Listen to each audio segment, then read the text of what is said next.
Shalom मेरे मसीह में प्यारे भाई और बहनों, आपके लिए एक वचन आज सुबह को लेकर के आया हूँ। और वो वचन है नीति वचन की पुस्तक, उसका 18वां अध्याय और दूसरा वचन। नीति वचन की पुस्तक उसका 18वां अध्याय और दूसरा वचन यहाँ कहता है, और सब प्रकार की खरी बुद्धि से बैर करता है। मूर्ख का मन समझ की बातों में नहीं लगता, वो केवल अपने मन की बात प्रकट करना चाहता है। मूर्खों का मन किसी भी समझ की बात की ओर नहीं लगता और वो केवल अपने ही मन की बात प्रकट करना चाहता है।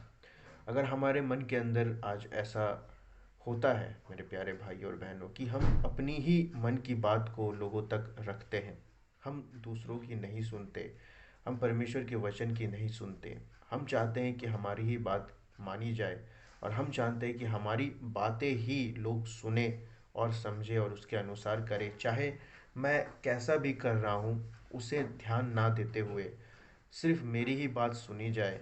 तो ये क्या होता है, मूर्ख की पहचान है। क्योंकि मूर्ख का मन समझ की बातों की ओर नहीं लगता। अगर आप उसे समझ दें तो वो उस समझ की बात की ओर मन नहीं लगाएगा और क्या करेगा, केवल अपनी ही मन की बात को प्रकट करने की कोशिश करेगा।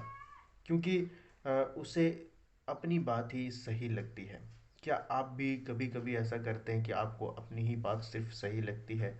आप फैक्ट्स को सामने नहीं देखते, आप वचन को सामने नहीं देखते, आप परमेश्वर की बातों को सामने नहीं देखते, बल्कि आप खुद अपनी बातों में सही ठहरना चाहते हैं, अपने बातों के अनुसार बाइबल को समझना चाहते हैं।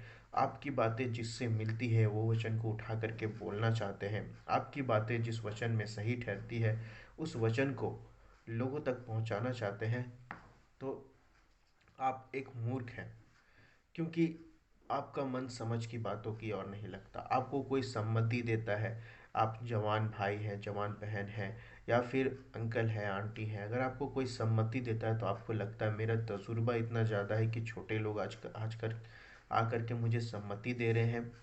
तो इस तरीके से क्या होता है कि हम अपने मन को, अपने बुद्धि को बंद कर लेते हैं कि हम कोई भी गलत चीज़ को, सॉरी, कोई भी अच्छी बात को अपने दिमाग में नहीं आने देते। तो इससे क्या होता है, हम अपने ही बातों में फंसते हैं। क्योंकि मूर्ख की पहचान यही है कि केवल वो अपनी ही मन की बात प्रकट करना चाहता है। दूसरे क्या बोलते हैं उसे नहीं सुनता, दूसरा क्या सम्मति देता है उसे नहीं समझता। मूर्ख नहीं बल्कि बुद्धिमान बने, और बुद्धिमान बनने के लिए परमेश्वर का भय, परमेश्वर की बातें हमारे जीवन में होनी चाहिए। शालोम जय मसीह की सुबह के समय में इस छोटे से वचन के द्वारा परमेश्वर आपको आशीष दे।